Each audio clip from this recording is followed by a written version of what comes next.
Assalamualaikum warahmatullahi wabarakatuh.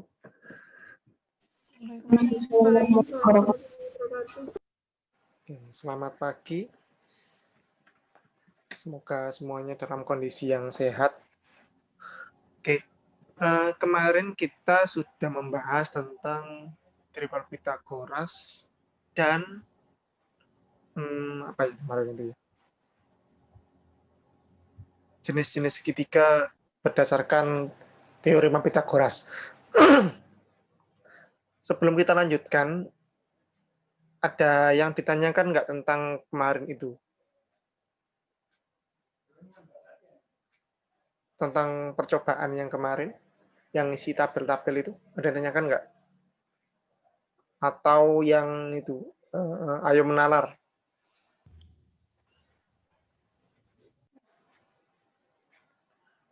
Sudah paham? Oke.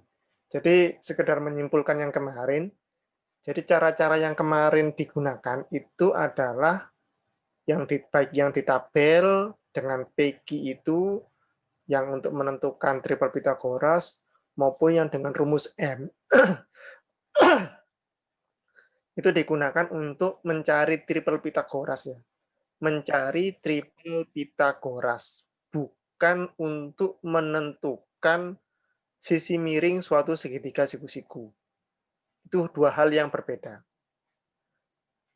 Dan kemarin yang M, terutama rumus yang M itu kan menentukan triple Pythagoras. Jadi diingat triple Pythagoras itu bilangannya harus berupa bilangan bulat. Makanya kemarin ketika di kasus Ayo Menalar itu ada pertanyaan, mengapa ketika bilangan ganjil tidak bisa menemukan triple Pythagorasnya? Karena kalau ganjil kan nanti kan, maaf, ganjil apa genap ya kemarin? Oh, harus Kalau genap, Pak. ganjil. Sorry, harus bilang ganjil. Kalau genap, apakah ketemu? Ketika S-nya genap, apakah ketemu? Nggak ketemu, karena nanti hasil baginya kan bilangan ganjil. Nah, kalau hasil baginya bilangan ganjil, maka efeknya nanti ketika mencari triple Pythagorasnya, mengkuadratannya nanti pasti akar-akarnya berupa bilangannya nggak bulat lagi. Nah, itu akan jadi masalah. Makanya nggak termasuk triple Pythagoras yang salah satu sisinya ukurannya itu bukan bilangan bulat. Artinya koma-koma maupun bentuk akar itu nggak termasuk triple Pythagoras. Itu kesimpulannya. Oke, hari ini kita akan belajar tentang segitiga siku-siku sudut istimewa. Jadi tidak hanya siku-siku segitiganya, tetapi dia salah satu sudut, selain sudut yang 90 derajat tentunya, itu istimewa. Itu ada dua. Ada dua. Nah, yang pertama sudutnya yang apa ini? Yang 30, 60 sama 90 derajat. Dan yang kedua, sudut istimewanya yang segitiganya itu sudutnya 45, 45 dan 90 derajat. Mengapa dikatakan istimewa? Karena kalau segitiga siku-siku biasa, kita untuk menentukan salah satu ukuran sisinya, kita butuh dua ukuran sisi yang lain. Tetapi kalau pada segitiga siku-siku yang sudut istimewa ini, dua contoh ini, kita cukup diketahui satu sisi saja, maka kita bisa menentukan dua sisi yang lain. Kenapa? Karena salah satu sisi itu dengan konsepnya sudut istimewanya, yang satu sisi yang lain ditemukan dengan Pythagoras. Langsung saja kita ke yang pertama, yaitu yang segitiga siku-siku sama kaki, atau yang sudutnya 45 derajat, 45 derajat, dan 90 derajat. Jadi segitiganya siku-siku tapi sama kaki. Contohnya seperti ini. Misalnya,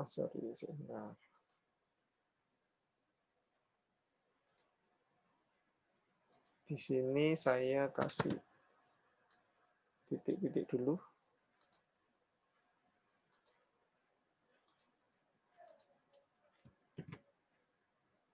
Di sini titik A, kemudian di situ B, dan di sini C. Kalau misalnya AB-nya 3. Kalau misalnya AB-nya 3, kira-kira panjang BC-nya berapa? 3.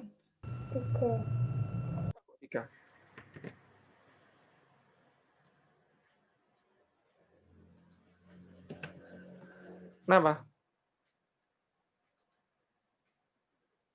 segitiga sama kaki. Oke. Panjangnya sama. Nah, jadi di sini 3 dan di sini 3 karena segitiganya segitiga sama kaki. Oke ya. Nah, akhirnya untuk menentukan AC, kita hanya tinggal menggunakan teorema Pitagoras saja. Ya, jadi ketemunya nanti sisi AC-nya adalah apa? Sisi AC-nya adalah 3/2. akar 6, sorry, akar 18 atau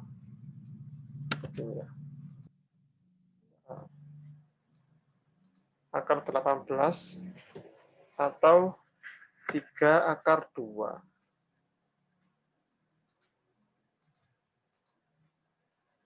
Atau 3/2. Nah, ini. Oke, selain itu, ternyata kalau kita membuat banyak contoh, ternyata urutan sisi tegak AB dan BC dengan sisi miringnya itu punya pattern yang sama atau pola yang sama. Nah, sekarang kita coba menentukan polanya. Ini ada banyak segitiga sama kaki siku-siku atau segitiga siku-siku sama kaki. Kita coba aja di sini. Kalau sisi tegaknya 1, sisi miringnya berapa? Akar 2. 1/2. Sebentar. Kalau kita punya sisinya 1, maka ininya akar 2 atau 1/2. Kalau sisi tegaknya 2,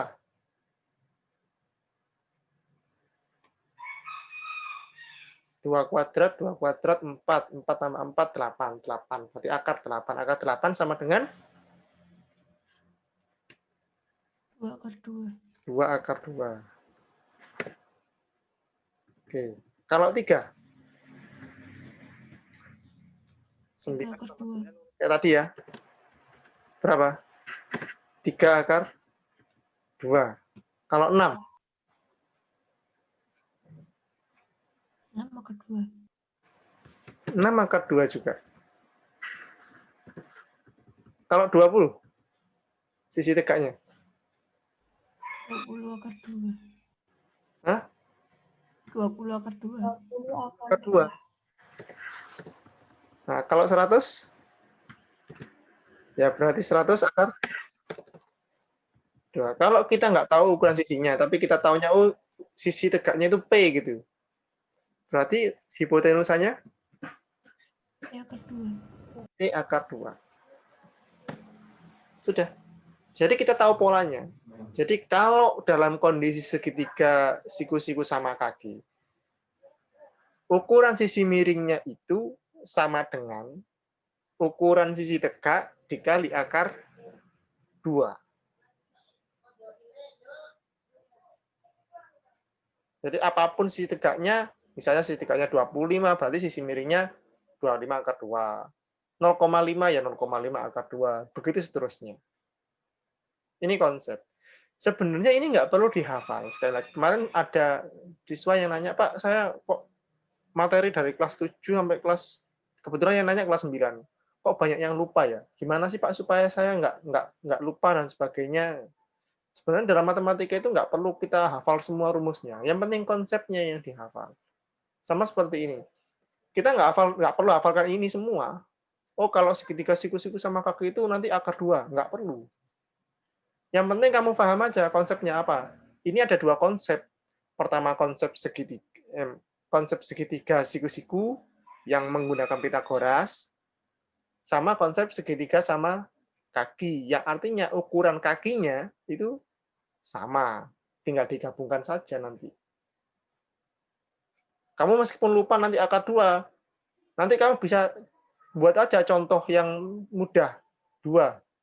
Misalnya 2. Oh, 2 akar 2. Oh, berarti nanti semua berlaku 2 akar 2. Gitu, selesai sudah. Kamu ingat lagi akhirnya, meskipun sempat lupa. Oke. Nah, sekarang ini lebih mudah karena sisi tegaknya yang diketahui. Nah, sekarang coba kalau sisi yang diketahui, sisi miringnya gimana? Kalau yang diketahui sisi miringnya gimana?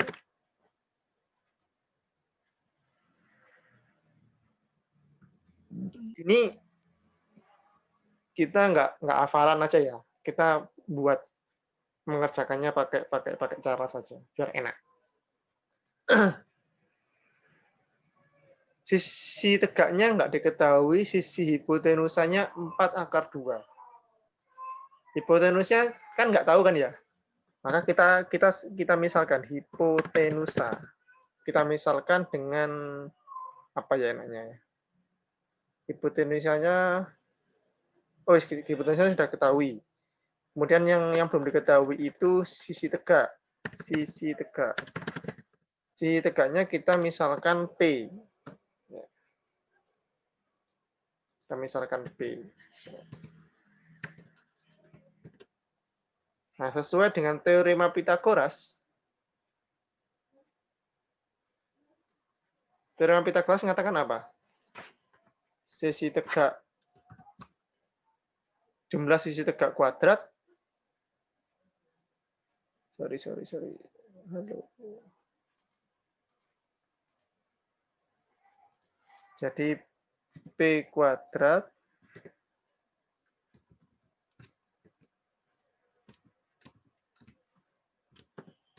ditambah P kuadrat sama dengan, contoh yang pertama ini ya, yang ini ya.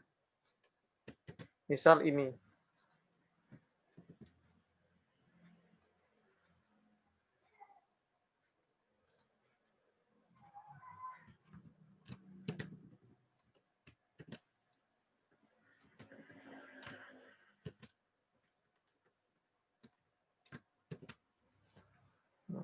P kuadrat ditambah P kuadrat sama dengan 4 akar 2 kuadrat.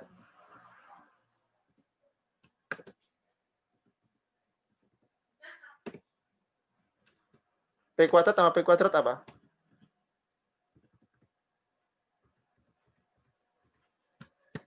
Lalu, P kuadrat tambah P kuadrat. A tambah A. 2P kuadrat. Nah, 2P kuadrat. Sama dengan 4 akar 2 kuadrat. 4 kuadratnya 16.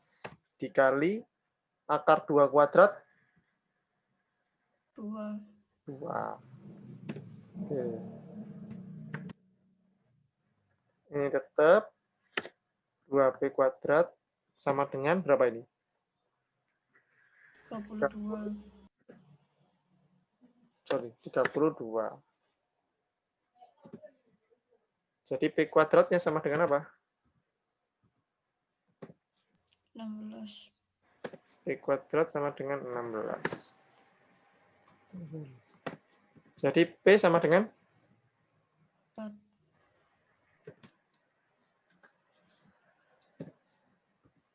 P sama dengan 4. 4 ya. Ini berapa? 10. 10. Ini 11. 11. Ini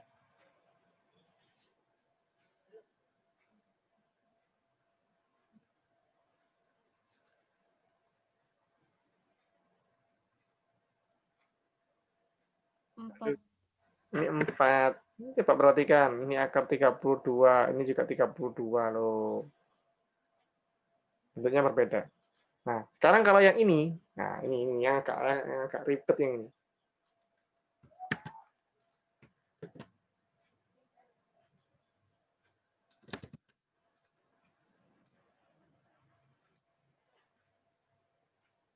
Nah, sekarang yang ini malah ini 12. Saya rubah.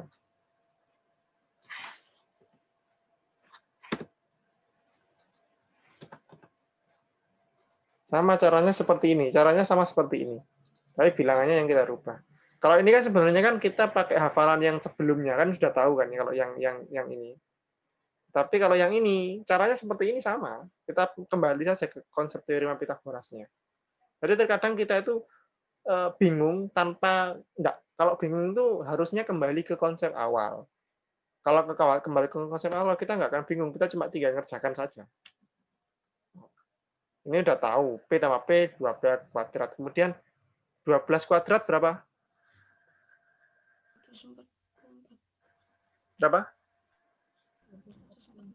144. 144. Ya. Ini tetap 144. Ini. 72. Hmm? 72. 72. Ini.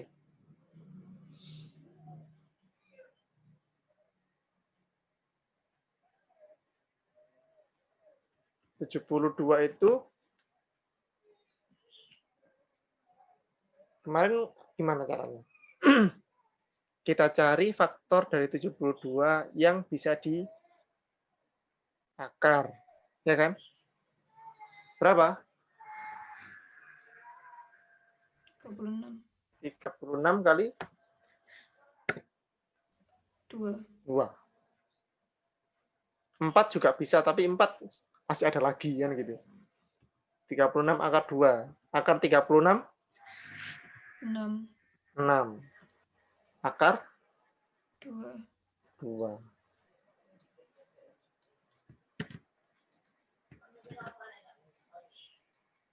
Nah, jadi di sini 6 akar 2. Kita lakukan cara yang sama untuk yang berikutnya. Kalau 4, berarti di sini 16. 16. Oke, di sini juga sama 16. Berarti ini 8. 8. Ini 4 kali 2.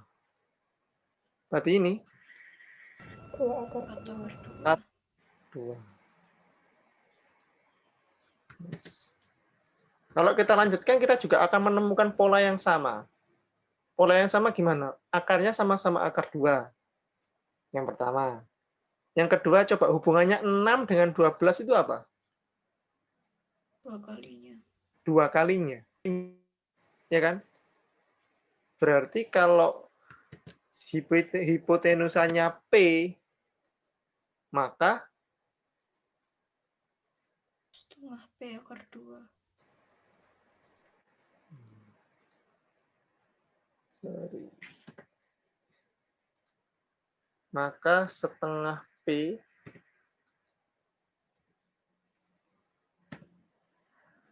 akar 2.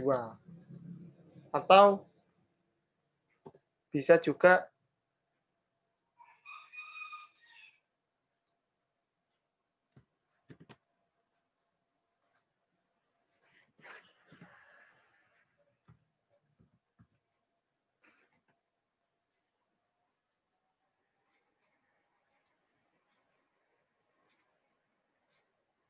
atau gini.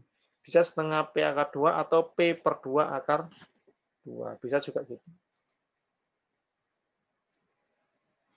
Nah, sekali lagi ini bukan untuk dihafal saja, tapi yang penting kamu paham. Jadi kalau misalnya pun kamu nggak hafal ini, caranya ya kita kembalikan ke konsep teorema Pitagoras. Itu aja. Itu untuk yang segitiga sama kaki siku-siku. Sampai di sini ada yang ditanyakan nggak? Nggak ada? Saya lanjutkan dulu ya. Nah, kan nanti kamu bisa tanya berikutnya. Kita lanjutkan ke segitiga sama sisi. Jadi untuk yang berikutnya segitiga sama sisi. Kita ketahui ini segitiga sama sisi ABC. Kita misalkan AB-nya 6. Jangan 6 lah. AB-nya 8. BC-nya berapa? 8. 8 juga. AD? 4. Hah? 4. Kok tahu 4? Tahu? Kan pas tengah-tengah. Kok Sama tahu ini sisi. pas di tengah? Sisinya tegak lurus. Apakah semua segitiga kalau ini tegak lurus pasti AD itu setengahnya AB? Soalnya itu kan segitiga sama sisi, Pak. Nah, Ya, gimana ya? jadi ada alasannya harus jelas. Mungkin ini sepele ya, mungkin kamu kok tanya hal gitu sih. Tetapi nanti kalau ada kasus yang berbeda dengan ini, itu nggak bisa dipakai gitu loh. Jadi ini kenapa kok setengahnya? Karena ini segitiga sama sisi. Jadi sisi tegak, ini ACD ini garis tegak. Kalau dalam ada namanya garis tegak, ada namanya para segitiga. Ada garis tegak, ada garis tinggi. Ada garis tinggi, ada garis berat, ada garis bagi, ada garis sumbu. Ingat nggak materi kelas 7? Nah, itu ada beda-beda nanti. Ya. Kebetulan di sini garis tegak sama garis tinggi sama garis sumbu. Garis tinggi, garis bagi sama garis sumbu sama garis berat pada segitiga sama sisi itu barangnya sama. Kalau pada segitiga yang lain barangnya bisa beda. Masing-masing itu punya pengertian, punya definisi sendiri-sendiri. Implikasinya juga berbeda-beda nanti. Itu diingat-ingat lagi nanti. Itu konsepnya garis bagi, garis tinggi, garis berat, garis sumbu itu seperti apa. Oke, kita lanjutkan. AD-nya 4. DC-nya berapa? Pakai apa kita supaya tahu DC? Pitagoras. Pakai Pitagoras. Sama seperti sebelumnya. Kita copy aja di sini. Nah, pakai Pitagoras. Oke. Pitagorasnya apa? Kita sudah tahu CD itu sisi apa? Sisi tegaknya. Sisi tegak. Kemudian AD sisi tegak juga, berarti 4. Ini berapa ini? CD-nya? 8. Tinggal dimasukkan. Berarti di sini 16 ditambah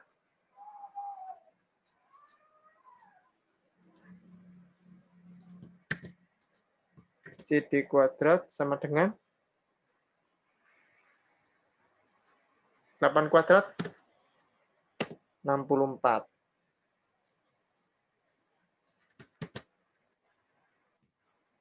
CD kuadrat sama dengan 64 dikurangi 16. 16 sama dengan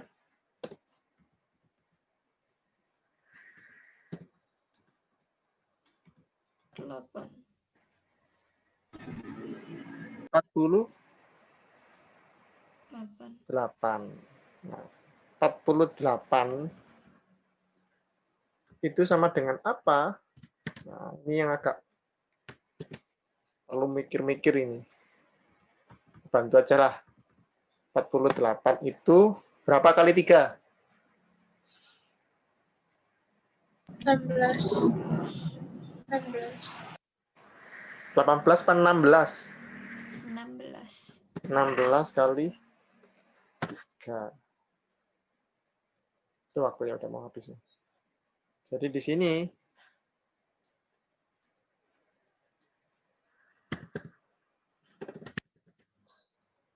16 hari 4 akar 3. 3.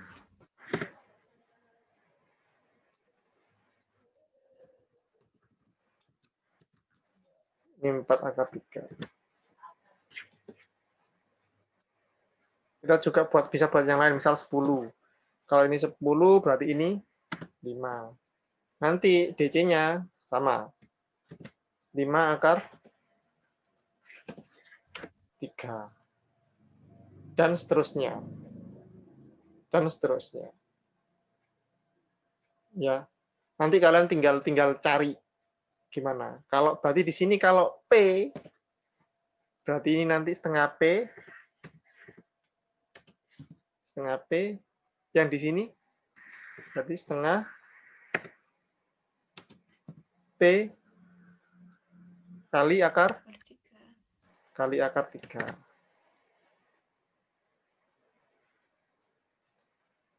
Tuh. Nah, sekarang nanti kalau misalnya dibalik, yang diketahui ini dulu. Misalnya ini diketahui P gitu. Nanti di sini apa, di sini apa. Ini yang coba nanti ini yang dicari bukan rumusnya ya, caranya lah. Ya, ini jadi caranya. Kira-kira kalau diketahui ini P, nanti ketemunya apa? Ya. Oke. Hari ini dari saya sampai di situ. Hari ini ada satu jam ke depan ada 2 kegiatan yang harus kamu lakukan. Yang pertama, merangkum ini. Yang 2 ini. Yang tadi, yang ini. Sorry. Ya, yang ini.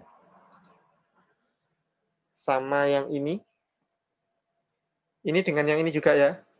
Kamu lanjutkan sendiri. Sama mengerjakan ini. Mana ya? Nah, soal ini. Di buku ada. Kamu nyari yang paling panjang ini. Gampang ini sebenarnya. Sebenarnya gampang. Oke. Itu hari ini. Sama nanti kamu ini jadi satu aja nanti ngerjakannya di buku.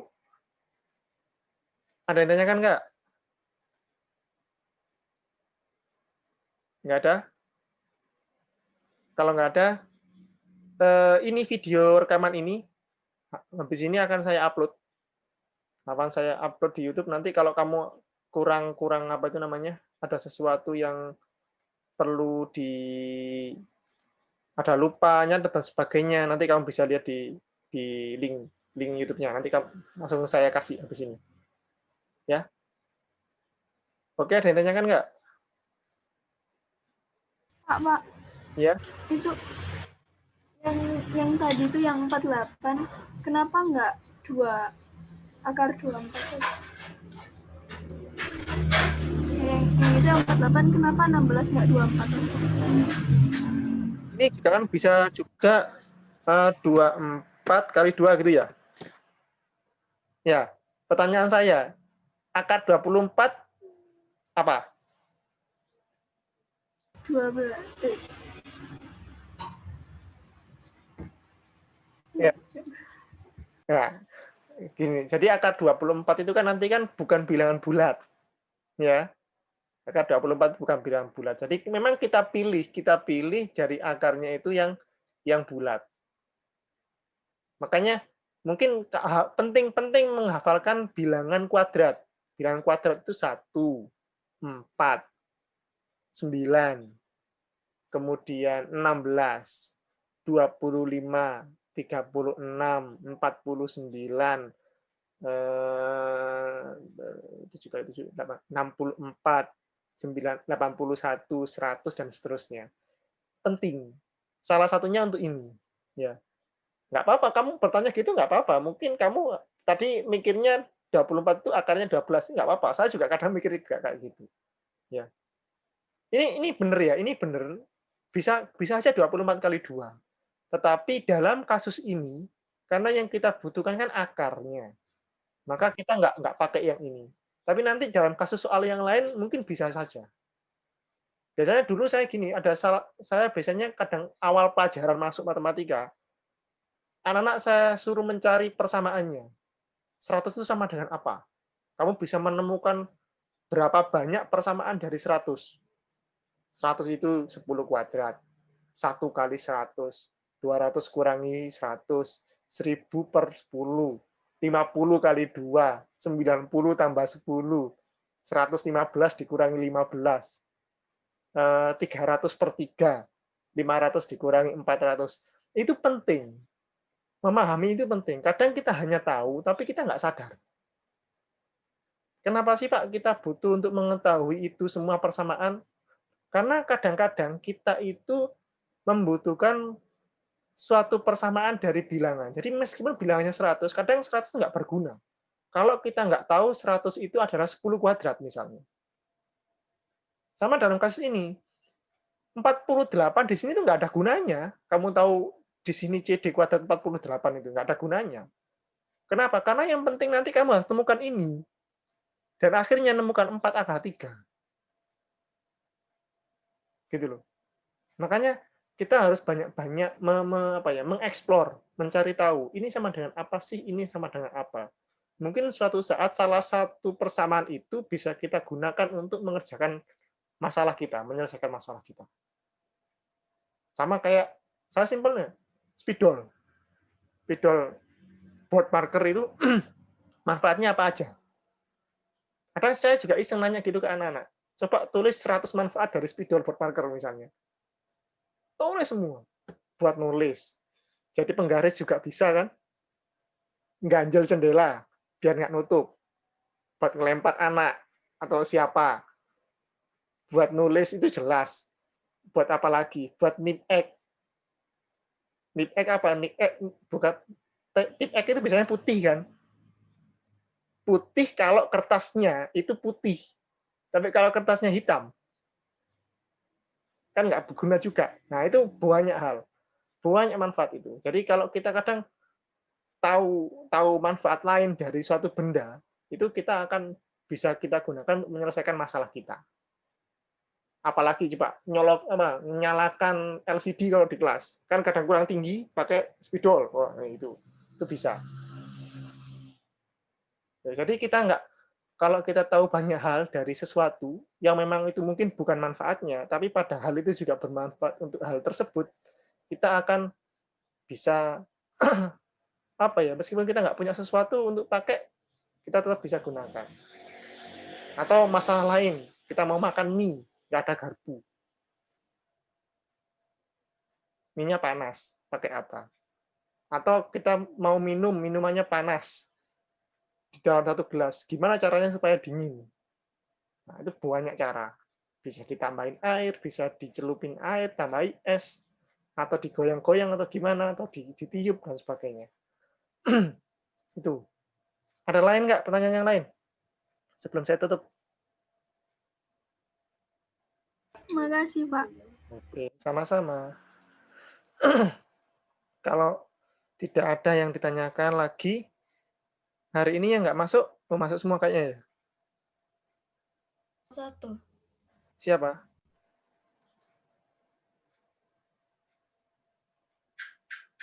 Siapa satu itu?